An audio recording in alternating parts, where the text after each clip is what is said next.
la Mandchourie, au nord-est de la Chine. De l'autre côté de cette rivière gelée, la Corée du Nord, pays le plus fermé du monde. Sur la rive, des gardes-frontières nord-coréens patrouillent en permanence, impossible de traverser sans risquer de se faire tirer dessus. Nous filmons clandestinement. La Chine et la Corée du Nord veulent cacher ce qui se passe réellement dans cette zone. Nous allons vous le montrer. Un Chinois, dont nous ne pouvons révéler l'identité, nous entraîne à découvert jusqu'au milieu de la rivière, mais pas plus loin. Une silhouette se dessine peu à peu. Qu'est-ce que c'est? C'est un cadavre? C'est une Nord-Coréenne? Évidemment qu'elle vient de Corée du Nord. Elle n'a pas de chaussures. Cette femme a tenté de fuir vers la Chine. Elle a été prise pour cible par des gardes-frontières nord-coréens. Elle est tombée dans la rivière. Elle devait courir pour leur échapper. Elle est tombée dans l'eau. Elle est morte noyée. Comme cette femme, chaque mois, des centaines de désespérés tentent de fuir la Corée du Nord, une des pires dictatures de la planète. Ils vont risquer leur vie pour tenter de rejoindre clandestinement la Corée du Sud. Pendant plus d'1 an, nous avons enquêté sur ces réfugiés nord-coréens et nous avons filmé secrètement un groupe de fugitifs tout au long de leur périlleux voyage vers la liberté.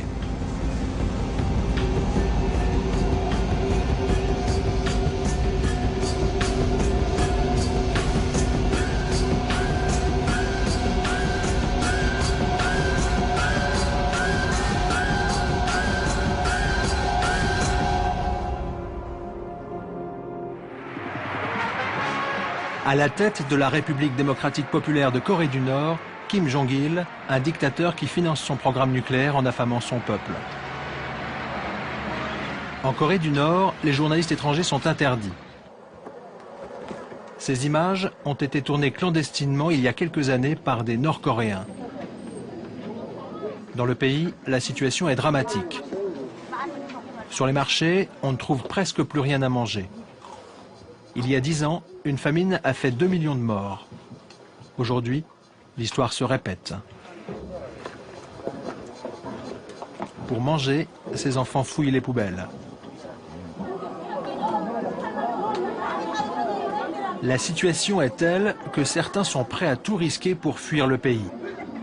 Mais il est impossible de s'évader en passant directement en Corée du Sud. Cette frontière-là est infranchissable.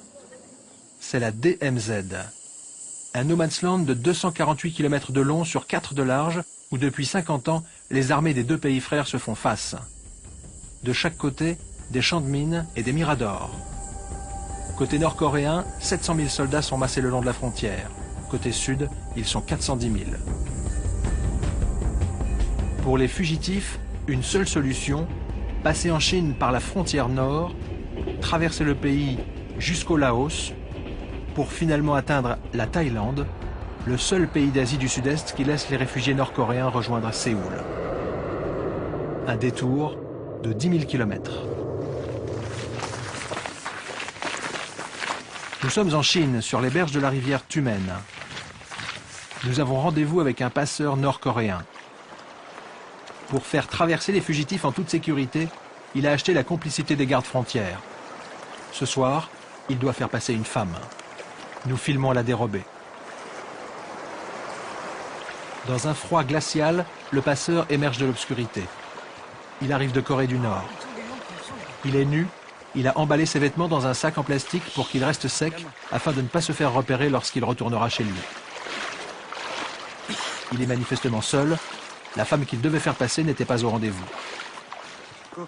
Je devais venir avec une femme. On avait rendez-vous. On devait se revoir à 10 h du soir. On avait rendez-vous chez l'officier de garde. Elle n'est pas venue. Sur la route, il y a beaucoup de postes de garde. Je ne sais pas si elle s'est fait arrêter. Mais l'homme n'est pas venu les mains vides. Nous découvrons que cette rivière est le théâtre de tous les trafics. Mais je suis venu avec quelque chose. Je l'ai mis dans ma bouche. Je ne voulais pas le mouiller. Montre-moi ça. Qu'est-ce que c'est? C'est de la drogue. Quelle sorte de drogue? C'est de l'héroïne. C'est le gouvernement qui la fabrique. Et après, ils la revendent au marché noir. Il y a beaucoup de trafiquants qui se font de l'argent. Fais voir. Je vends par 500 grammes minimum. J'ai 1 kilo. Chez toi? Oui, j'ai 1 kilo chez moi. C'est 15 000 $ le kilo. Tu veux être payé en dollars? Oui, Il y a beaucoup de drogués en Corée du Nord. oui, ça s'est généralisé. C'est le gouvernement qui contrôle le trafic. Le passeur nous révèle que la dictature de Kim Jong-il contrôle un vaste trafic de stupéfiants. En janvier 2007, un rapport du Congrès américain estimait que le trafic de drogue en Corée du Nord représentait 1 milliard de dollars par an. Dans le pays, la corruption est manifestement généralisée. Celui qui m'a laissé passer, c'est un officier supérieur, un capitaine. Grâce à lui, j'ai pu traverser la rivière. Tu l'as payé pour passer? Non, j'ai pas encore payé. On paye au retour. Combien tu payes? C'est 500 yuan l'aller-retour. Trafic de drogue, mais aussi d'êtres humains. Nous découvrons que le passeur vend les femmes qu'il fait traverser. Une femme, je la vends 6 000 ou 7 000 yuan quand elle est de bonne qualité. Tu veux dire si elle est jolie? Oui, c'est ça. Sinon, c'est 3 000 yuan. Quand est-ce que tu amènes une autre femme? Écoute, je sais pas, dans une semaine, 10 jours, je pense que ce sera bon.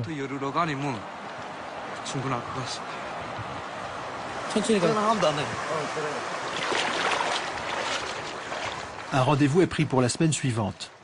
Le passeur retourne en Corée du Nord. Une dizaine de jours plus tard, retour sur les berges de la rivière Tumen. Au milieu de la nuit, le passeur fait traverser une femme.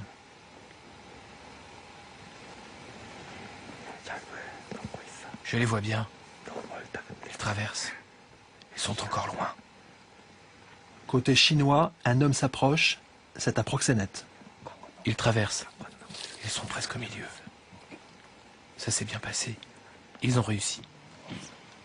Comme la majorité de celles qui traversent, cette femme croit avoir payé un passeur pour venir en Chine. Elle ne sait pas qu'elle vient d'être vendue comme prostituée.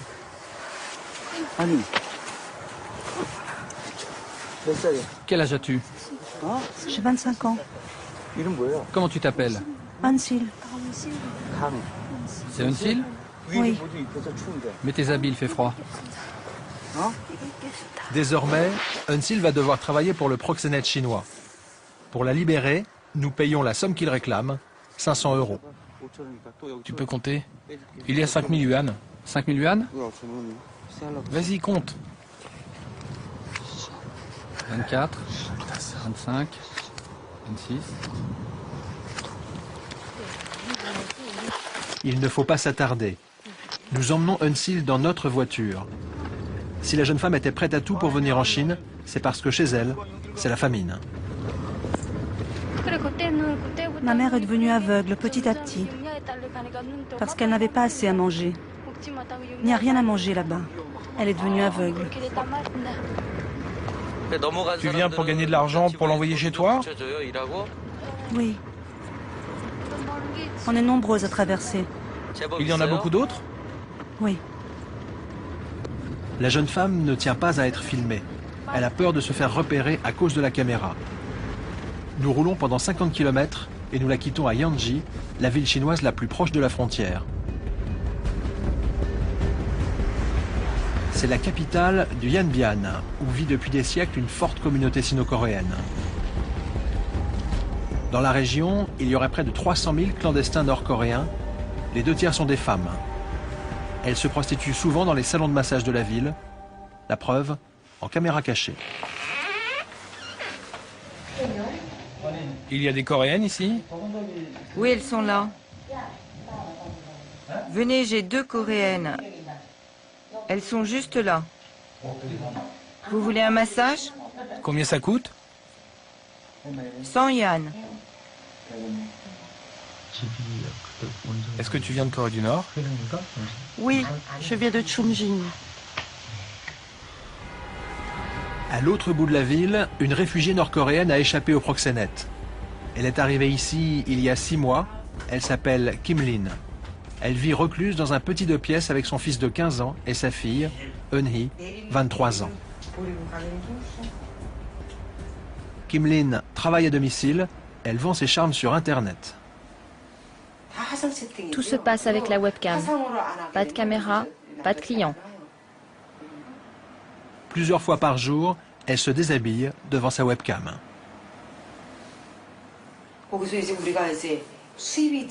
Les internautes qui se connectent payent 10 000 won. Je reçois 2800 won. Seulement 2800 won. Kim Lin et ses enfants ne sortent de l'appartement que pour acheter de quoi manger.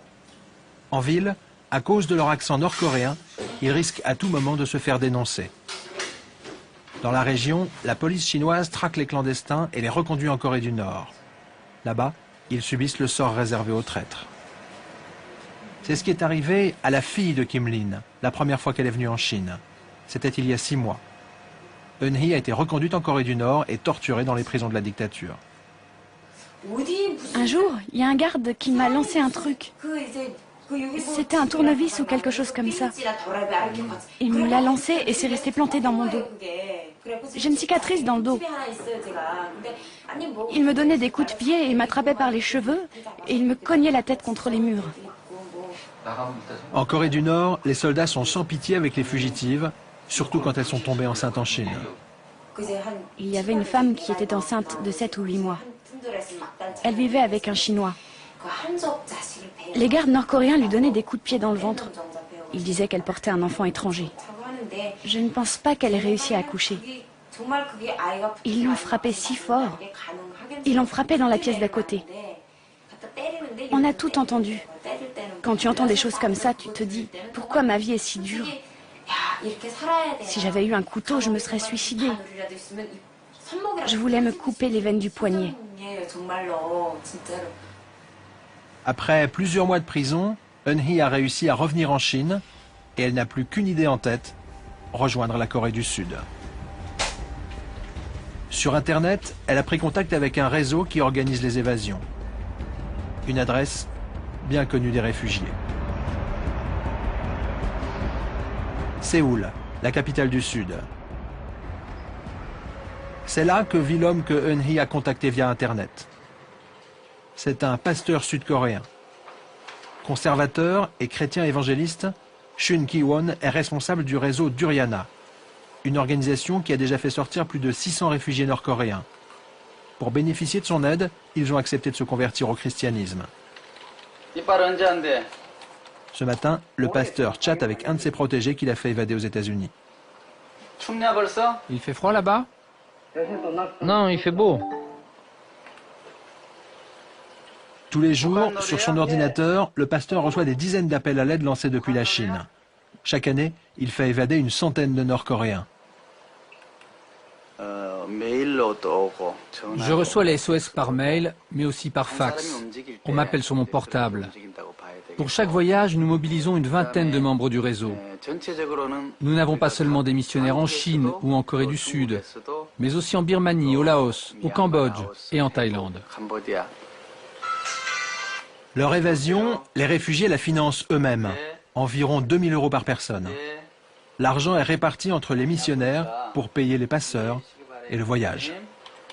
En Corée du Sud, le pasteur est l'objet de critiques. Certains l'accusent de s'enrichir sur le dos des réfugiés nord-coréens.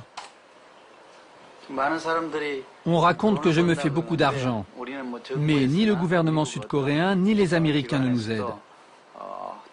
Personne ne nous aide. On n'a pas de subvention.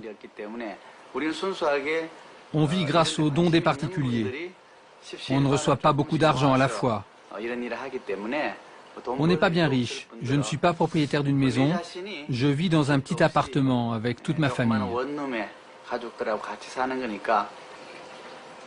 Son engagement, Chun Ki-won l'a payé au prix fort.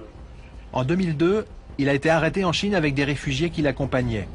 Il a fait 8 mois de prison.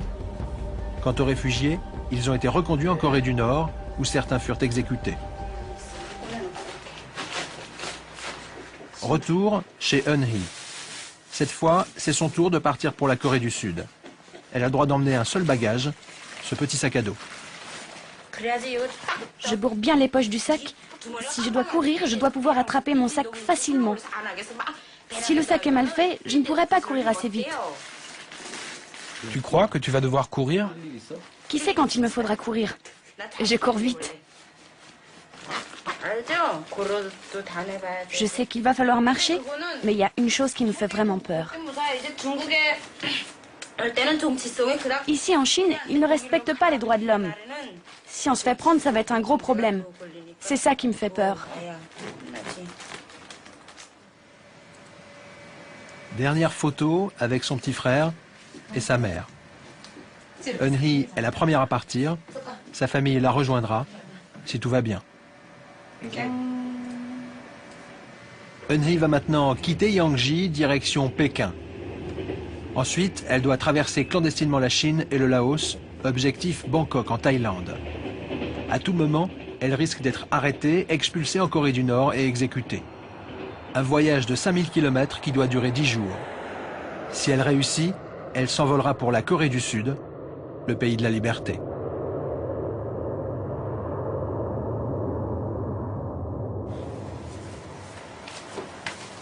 Eun-hee quitte sa mère et son petit frère. Elle ne sait pas si elle le reverra un jour. Je ne vais pas sortir dehors avec toi. Sois prudente. Et surtout si ça tourne mal, prends la bonne décision pour t'en sortir. On est avec toi.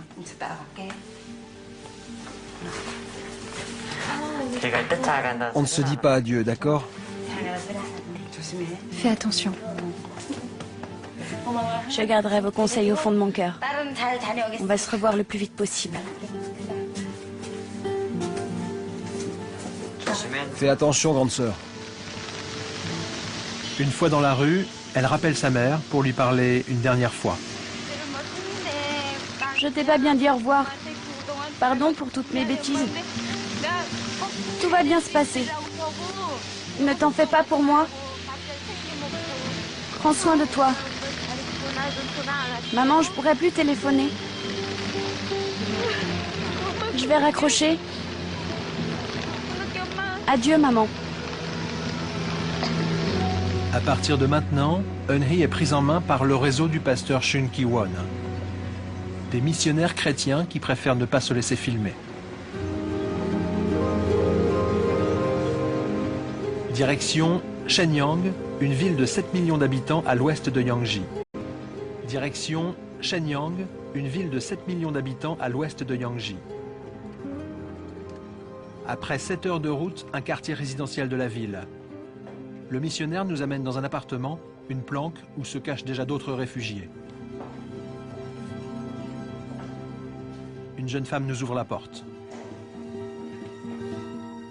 À l'intérieur, une dizaine de Nord-Coréens qui attendent de partir pour Séoul. Une majorité de jeunes femmes. Certaines d'entre elles ont encore de la famille en Corée du Nord. Elles veulent garder l'anonymat. Il y a aussi un petit garçon de 10 ans.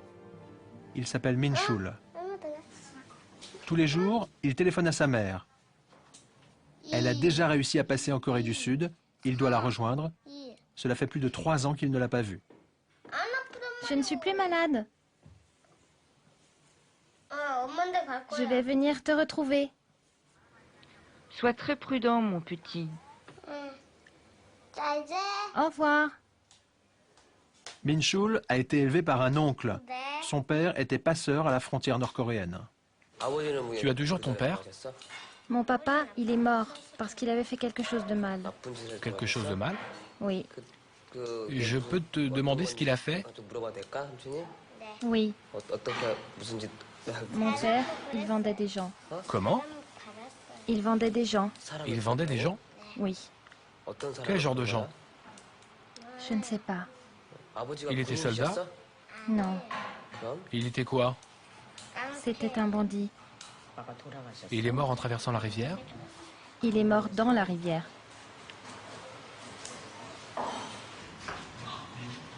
Min-chul est caché ici depuis une semaine.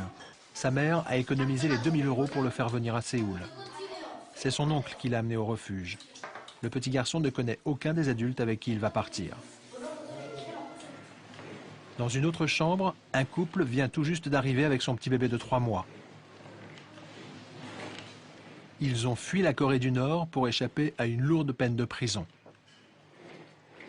Quand j'étais en Corée du Nord, je travaillais, mais je ne recevais jamais de salaire.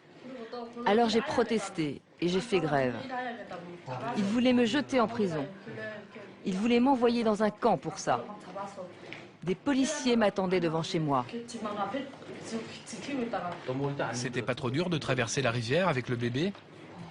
J'avais surtout peur de me faire prendre avec lui. Le départ est prévu pour demain matin. Mais le couple n'a pas encore réuni tout l'argent nécessaire pour partir. Ils vont devoir attendre quelques semaines de plus.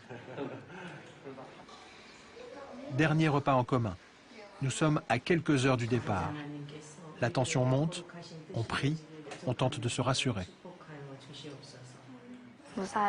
Le voyage jusqu'en Corée du Sud va bien se passer. Je vais faire de mon mieux. Je vais faire tous les efforts pour y arriver. C'est vrai, on part demain. Je suis effrayée. Je vais prier plus fort. Bible en main, la responsable du refuge donne les dernières consignes. Le plus important, ne jamais attirer l'attention. Désormais, la moindre erreur pourrait leur coûter la vie. Vous vous êtes très bien débrouillé jusqu'ici. Ne faites pas la moindre erreur. Même si vous vous connaissez bien, vous devez faire comme si vous ne vous connaissiez pas. Vous comprenez? Tu connais cette personne? Non. Alléluia. Faites attention au petit, il sera sage. Et toi, Milchoul, tu dois écouter tout ce que te disent tes tantes. Oui. Quand vous voyagez en bus ou en train, ne parlez pas. Si vous parlez, vous allez attirer l'attention des gens autour de vous. Essayez de dormir. Je vais distribuer des téléphones portables. Il faut les allumer uniquement lors de vos déplacements. Vous ne pourrez que recevoir des appels. Et surtout, le téléphone doit être en mode vibreur. J'espère que l'on n'en aura pas besoin. Soyez sur vos gardes. Je crois que j'ai oublié quelque chose. Si un malheur vous arrive sur la route, vous ne devez pas parler aux autres. Vous êtes responsable de vous-même. Sinon, on se fera tous prendre. Distribution des téléphones et des puces avant la nuit, en espérant ne pas avoir à s'en servir. Car c'est en repérant les appels téléphoniques que la police chinoise traque les fugitifs. Le lendemain matin, le jour n'est pas encore levé. Les réfugiés se disent adieu, en silence, pour ne pas alerter les voisins. Un groupe s'en va, les autres restent. Ils partiront plus tard.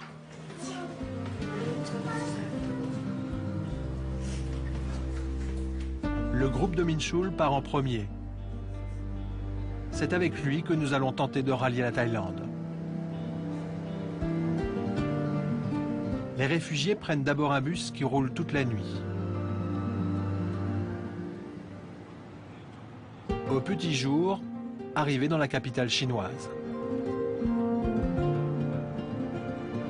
Les réfugiés ne connaissent pas la ville, ils ont 2 heures pour trouver la gare et courir attraper le train pour Kunming, la grande ville du sud. Pour filmer sur le quai, nous nous faisons passer pour des touristes. Les réfugiés sont maintenant installés dans le train. Eun-hee, Minchul et les autres femmes du groupe.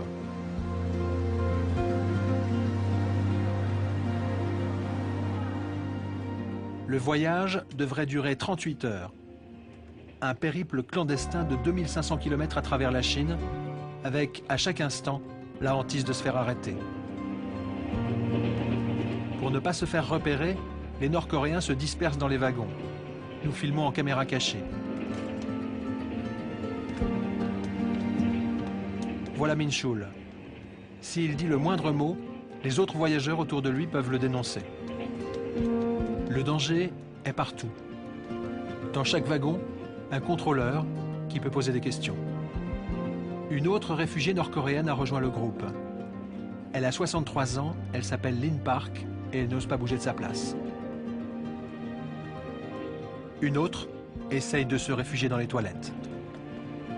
Dans le train, la police est partout. Un jour et une nuit plus tard, arrivé en gare de Kunming. Le groupe va être pris en charge par un nouveau passeur. Les fugitifs montent dans une voiture, direction la frontière laotienne, à 500 km au sud. Une fois dans la voiture, ils peuvent enfin parler. Cela fait 2 jours qu'ils n'ont pas dit un mot.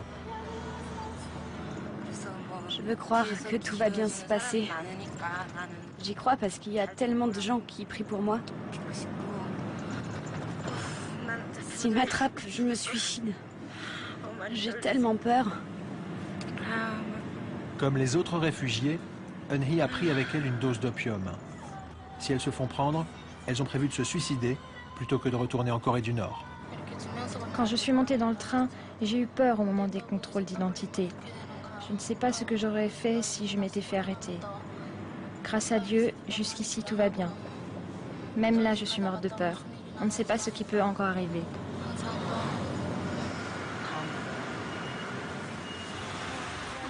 Mes parents ne sont pas au courant. Ils ne savent pas dans quel pays je vais. Je pense tout le temps à eux. Je veux arriver le plus vite possible. Et alors, je ferai venir ma mère et mon père. La frontière avec le Laos est toute proche. Nous volons quelques images. La sécurité a été renforcée. Ces derniers mois, les arrestations se sont multipliées. Impossible de passer par là. Pour traverser, une seule solution, la jungle, avec un nouveau passeur, Kim Jin. Il vient à peine d'arriver, mais il accepte de nous parler. Son prédécesseur s'est fait arrêter 1 mois plus tôt. Il s'est fait arrêter à Kunming. Il a été condamné à 7 ans de prison. Si on est arrêté en Chine, vous savez, les Chinois sont sans pitié. Ils vous condamnent très lourdement. Récemment, près de 8000 Nord-Coréens ont été arrêtés. C'était pendant les Jeux Olympiques. Ils ont fait du zèle à ce moment-là. Kim Jin vivait en Corée du Nord. Il a passé 3 ans dans le camp de rééducation le plus dur du pays. À peine libéré, il est parvenu à s'enfuir pour Séoul. La Corée du Nord me fait honte. Là-bas, si tu veux vivre libre, c'est le pire endroit du monde. Je pense que vous pouvez l'imaginer. À cause de tout ça, j'ai décidé de m'enfuir. Maintenant, ma mission, c'est de sauver des gens. Je suis chrétien. Et Dieu nous a dit d'aider les plus faibles. C'est écrit dans la Bible. Vous connaissez l'histoire du bon Samaritain. Moi, j'ai décidé de sacrifier ma vie à cette cause. Le passeur retrouve le groupe dans un abri où ils vont attendre la nuit pour pouvoir traverser la frontière. La nuit est tombée, mais impossible de dormir. Pour se détendre un peu, Eun-hee et ses camarades regardent la télé, mais sans le son, pour ne pas se faire repérer, même au milieu de la jungle. Dernière recommandation avant le départ. Pour l'instant, on attend. On a 90% de chances que ça marche. D'abord, le passeur chinois va partir seul. Ensuite, il va revenir. On doit attendre encore environ 8 heures. Certains se feront peut-être prendre en traversant la frontière. Certains arriveront peut-être à revenir ici. Mais les autres doivent passer de l'autre côté. Vous avez eu de la chance jusqu'ici. Ne vous inquiétez pas. Tout va aller très vite. À 63 ans, pour trouver la force de traverser la jungle, Lin Park s'accroche à son rêve, aller en Amérique. Si je commence à stresser, je peux plus rien faire. Je me ferai du souci quand je serai aux États-Unis. Dès que je suis là-bas, je fais venir toute ma famille. Et comment allez-vous faire? Si tu arrives à aller là-bas, aux États-Unis, après tu peux voyager où tu veux. Il est maintenant 1 h du matin. Dans quelques minutes, c'est l'heure du départ, mais Kim Jin ne sait pas encore exactement par où il va passer. C'est très risqué de traverser la frontière. Il faut trouver la bonne route pour ne croiser personne. Et bien sûr, toujours de nuit. Maintenant, il faut y aller. Distribution des rations de riz. La traversée de la jungle peut durer plusieurs jours. Dans le minibus, les visages sont crispés. Une terrible marche les attend. La jungle laotienne est l'une des plus sauvages d'Asie. Dans le secteur, les gardes frontières patrouillent jour et nuit.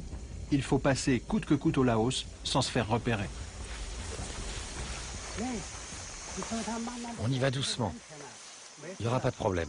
Il n'y a pas de problème. Il faut y aller doucement. Ne vous inquiétez pas. Distribution de lampes de poche et dernier briefing.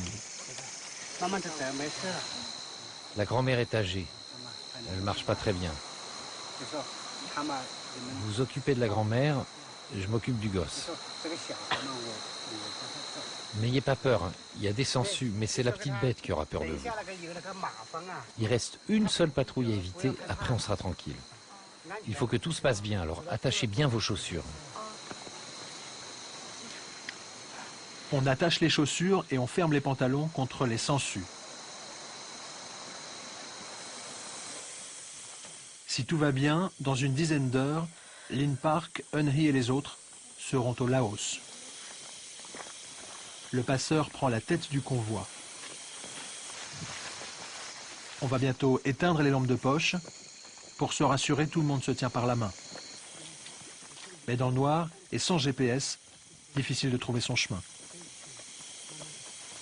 Au bout de 3 heures de marche, le groupe fait une pause. Les gardes frontières ne sont pas loin.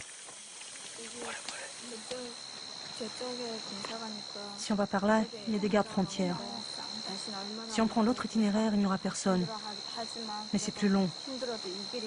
Mais même si on est tous fatigués, il faut quand même prendre l'itinéraire le plus long. Il y a une rivière, mais ça va aller. Maintenant, il va pleuvoir, la marche va devenir difficile. Difficile ou pas, il faut passer. Dans l'eau, les pierres sont glissantes. Notre caméraman va tomber à l'eau.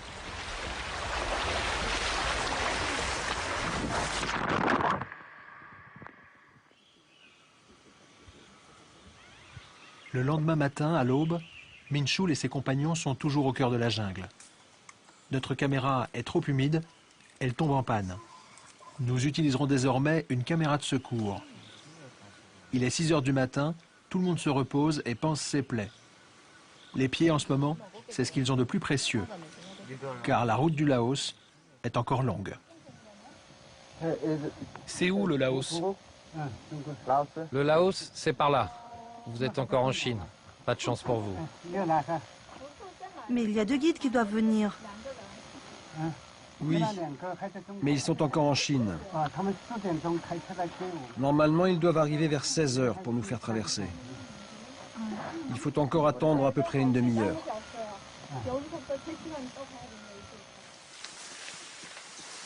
Sans attendre plus longtemps, les fugitifs reprennent la route. Le chemin s'enfonce maintenant au plus profond de la jungle. La progression est lente et difficile, mais Min Chul escalade vaillamment les troncs d'arbres.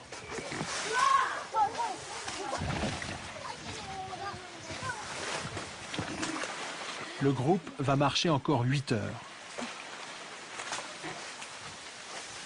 La frontière avec le Laos, c'est cette petite rivière. Min Chul marche avec difficulté. Ses vêtements sont en lambeaux. Lin Park est elle aussi à bout de force. Mais pas question de la laisser tomber. Les autres femmes lui tiennent la main jusqu'au bout. Cette fois, ça y est, ils sont enfin au Laos. Après 36 heures de marche, ils parviennent au lieu de rendez-vous. Il était temps. Le petit va bien? Il est fatigué. Il est si petit. Il nous reste des provisions? Non, vous avez tout mangé. On va plus tenir très longtemps. On n'a plus d'eau.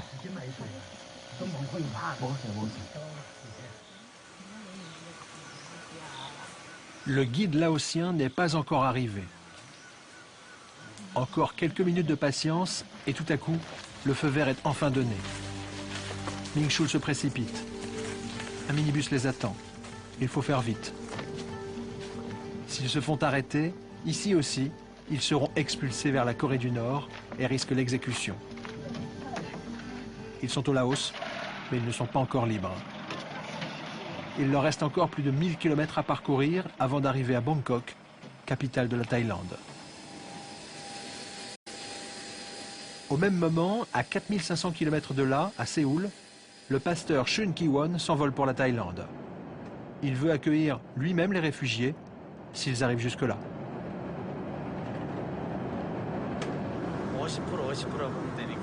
Un réfugié sur 2 seulement arrive au bout du voyage. On pourrait croire que c'est une question de chance, mais nous sommes entre les mains de Dieu. Bien sûr, s'il y avait des accords entre la Corée du Sud et les Chinois ou les Laotiens, par exemple, on aurait 100% de réussite. Mais dans ces pays, nous sommes pourchassés. On ne sait jamais si on va se faire arrêter. C'est la roulette russe, on se fait prendre ou on passe sans problème. 5000 mètres plus bas, la jungle laotienne que les réfugiés viennent de franchir au péril de leur vie. Une épreuve que le pasteur n'évoque pas toujours à l'avance devant ses protégés. On ne donne pas les détails à l'avance. Vous savez, quand il faut sauver sa vie, même un enfant de 10 ans ou une femme de 63 ans peuvent y arriver. Dans les situations les plus difficiles, on a l'instinct de trouver les ressources nécessaires pour y arriver.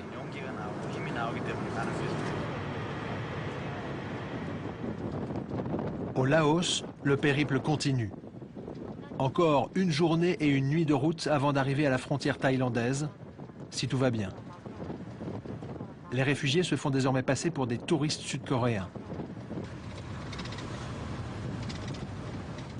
Épuisés, ils décident de faire une pause dans un restaurant.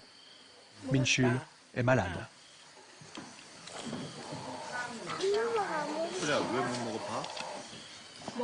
Sa gorge lui fait mal quand il essaye d'avaler. Mange. Ne pleure pas. Oh, c'est bien.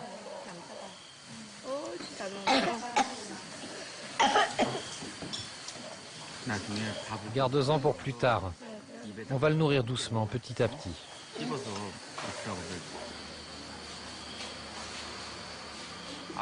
Tu sais qu'il y a encore 10 heures de route? Même 100 heures, je les ferai. Tu vas y arriver? Oui, il faut bien le faire. C'est une question de vie ou de mort. Je suis tombée plus de 10 fois dans l'eau. C'était profond. Je ne pouvais plus marcher. J'avais très mal au rein. Je ne pensais pas y arriver. C'est grâce à elles que j'ai réussi. Moi, j'en pouvais plus, mais elles ont porté mon sac. Je ne pouvais pas y arriver toute seule. J'ai pensé à me suicider. J'ai jamais vécu quelque chose d'aussi dur. Je dois survivre, je fais ça pour mes enfants. Si je meurs, je ne reverrai plus mes enfants.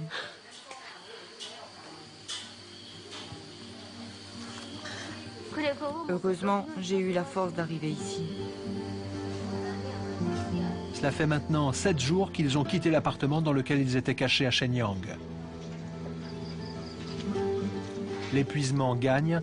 Certains n'ont même plus la force de s'alimenter. Tu vas manger? Anna, tu veux rien manger?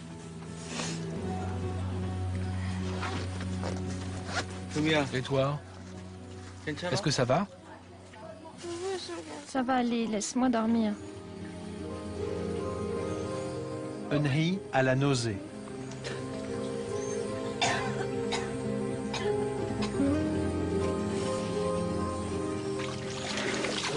Tu es malade? Je sais pas, j'ai mal à l'estomac. C'est le stress? C'est vraiment très dur. Tu veux aller au bout, malgré tout? Oui. Pourquoi? Si j'y arrive, je serai libre. Là-bas, je pouvais rien faire. Je n'ai pas eu la vie que je méritais. C'était trop dur. Tu es en colère? Oui, je suis de plus en plus en colère.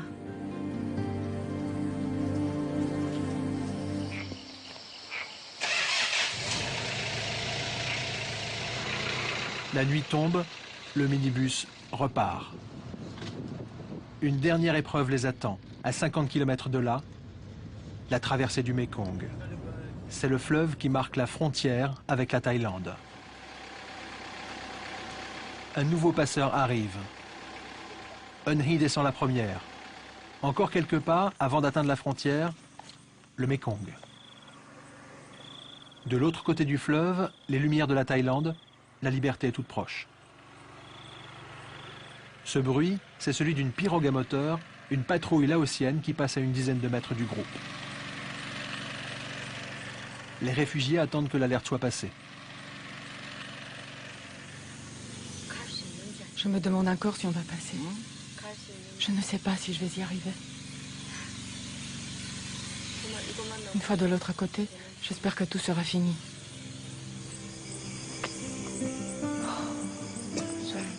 Je suis impatiente, inquiète, heureuse.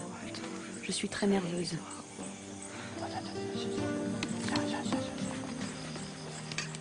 Le danger s'est éloigné, il faut embarquer sans perdre de temps. Attention, par ici, par ici. Par où? 2 par 2. Mais tu es bête. Asseyez-vous dans la barque.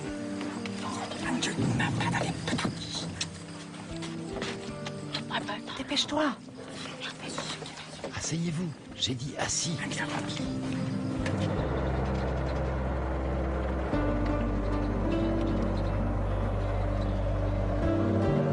Notre pirogue file maintenant vers la Thaïlande, à quelques dizaines de mètres, la liberté.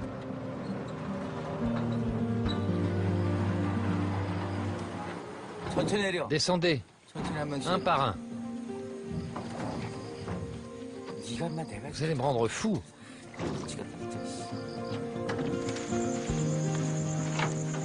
Cette fois, ils sont en Thaïlande. Ils ne risquent plus leur vie. Encore 5 heures de route jusqu'à la gare la plus proche. C'est là que le pasteur Chun Ki-won les attend.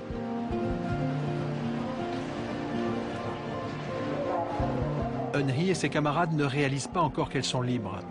Leurs visages sont tendus, les traits tirés. Le pasteur compte ses ouailles.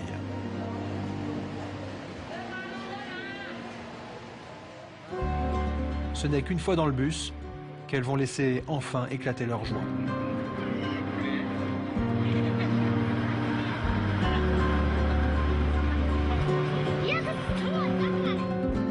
Direction Bangkok, la capitale de la Thaïlande. Sur place, tout le monde est logé dans cette maison louée par le pasteur. Cela n'a pas été facile. Merci, mon Dieu.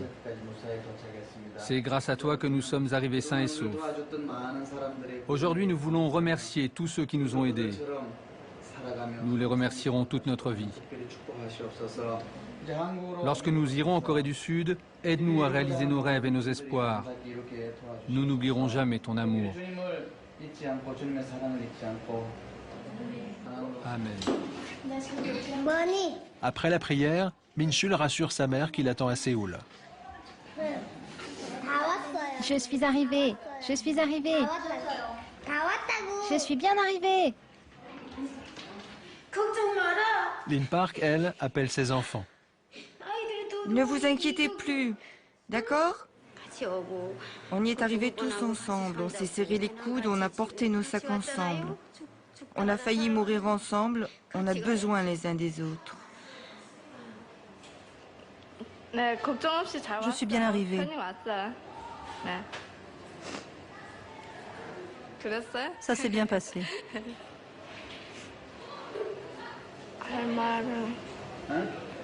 On se parlera plus quand on se reverra, si on se revoit un jour.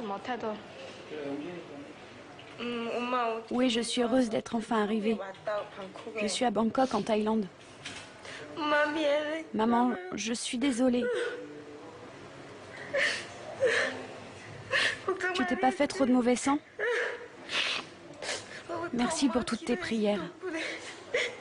Grâce à elle, je suis arrivée jusqu'ici. Tu arrives quand à Séoul? Je ne sais pas. Je ne sais pas. Maman, je vais raccrocher. Ça coûte cher. Maintenant que je suis là, les souvenirs reviennent. Je suis sûre que les autres sont comme moi. Certains souvenirs sont insupportables.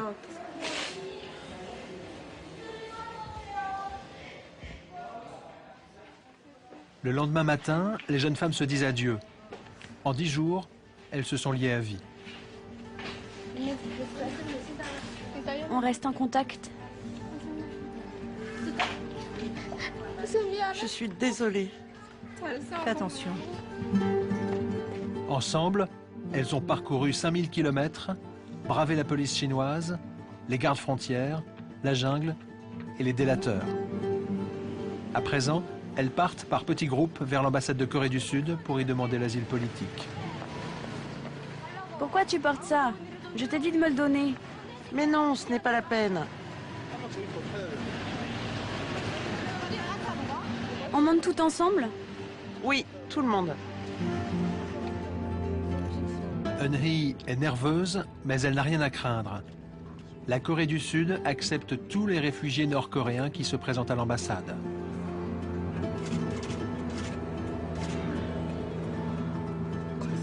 Avec ses camarades, Eun-hee entre enfin en territoire sud-coréen.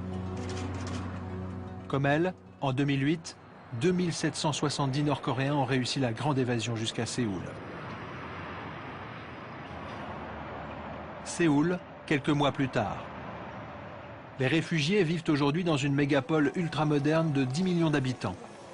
Ils ont été pris en charge par les autorités sud-coréennes. Ils ont passé 2 mois dans un centre éducatif interdit aux caméras pour y apprendre à vivre dans une société de consommation moderne avec carte de crédit et centres commerciaux. Le petit Ming-chul vit aujourd'hui dans cet immeuble où il a retrouvé sa maman. Regarde, c'est moi qui l'ai fait. C'est de la pâte à modeler. Sa mère travaille à mi-temps, l'État l'aide à payer son loyer. Aujourd'hui, Ming-chul mène la vie normale d'un petit Sud-Coréen. Maman, c'est jeudi demain? Oui, c'est ça. C'est cool. Demain, on va pique-niquer.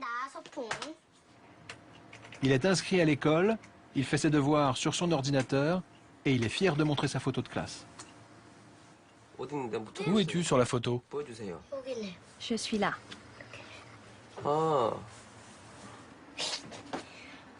Qu'est-ce que tu as? Tu veux ma photo? Ming-chul est devenu un petit garçon enjoué et épanoui, mais les séquelles de l'épreuve qu'il vient de traverser sont toujours présentes.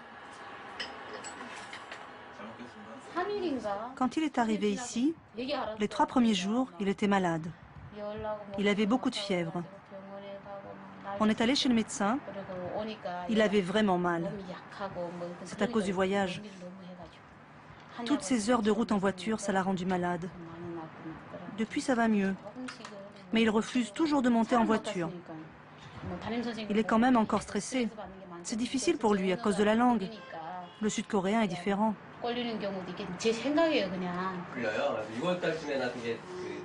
Pour les réfugiés nord-coréens, la vie à Séoul est une nouvelle épreuve. Les cas de déprime et même de suicide ne sont pas rares. Des difficultés d'adaptation que le pasteur Sean Ki-won évoque volontiers. Quand les réfugiés s'installent en Corée du Sud, ils croient que tout est rose. Mais la réalité est différente. Ils pensent que leur vie était plus dure en Chine ou en Thaïlande. Mais c'est encore plus dur en Corée du Sud. Parce que le style de vie est très différent. Ils n'ont jamais vécu comme ça auparavant. Ils n'ont jamais étudié, ils n'ont pas de famille. Ils se retrouvent seuls. C'est très dur. Nous retrouvons Eun-hee. Elle vit seule dans un foyer chrétien. Son but, s'adapter le plus vite possible à sa nouvelle vie. Plusieurs fois par semaine, elle se rend dans la chapelle du pasteur. Son rêve, devenir artiste. En Corée du Sud, on est libre d'écouter la musique occidentale. On est libre de faire ce qu'on veut. On décide de sa propre vie. Pour moi, c'est la musique. Je veux étudier. Ensuite, je veux gagner de l'argent. Et puis, je dois visiter la Corée du Sud. Il y a tellement de choses à voir. Mais 3 mois après son arrivée à Séoul, Eun-hee n'a pas encore trouvé de travail. Malgré toute sa bonne volonté, elle a du mal à s'intégrer. Ici, tout le monde est gentil avec moi, alors c'est difficile de critiquer. Mais il y a quelque chose qui me choque. La Corée du Sud, c'est un pays capitaliste. Il y a trop de différences entre les riches et les pauvres. Ça m'a déçue parce que moi, je suis pauvre. Aujourd'hui, 15 000 Coréens du Nord vivent à Séoul. Comme Eun-hee, ils ont eu la chance de passer à travers les mailles du filet. Ce n'est malheureusement pas le cas de tout le monde. Souvenez-vous, lorsque le groupe était parti pour Pékin, ce jour-là, d'autres attendaient leur tour. Notamment ce couple avec son bébé. Leur départ était prévu quelques jours plus tard. Ils ne sont jamais partis. La police chinoise les aurait arrêtés. Nous retournons à Shenyang pour vérifier cette information. Le passeur nous ramène devant la porte de l'appartement. Il y a quelqu'un? Personne ne répond. L'appartement est vide. Devant la porte, des mégots de cigarettes. Voilà ce qui les aurait trahis. Il y a plein de mégots. Qui a fumé ces cigarettes? Il y en a un qui fumait. Le père du bébé, c'est lui qui fumait. Pour fumer ses cigarettes, il est sorti sur le palier. Il s'est fait repérer. La police est venue et les a tous arrêtés. C'est comme ça que ça s'est passé. À cause de ces quelques cigarettes fumées sur le palier, le couple a été renvoyé en Corée du Nord. Leur bébé aurait été placé dans une famille d'accueil. Quant aux parents, ils attendraient leur exécution.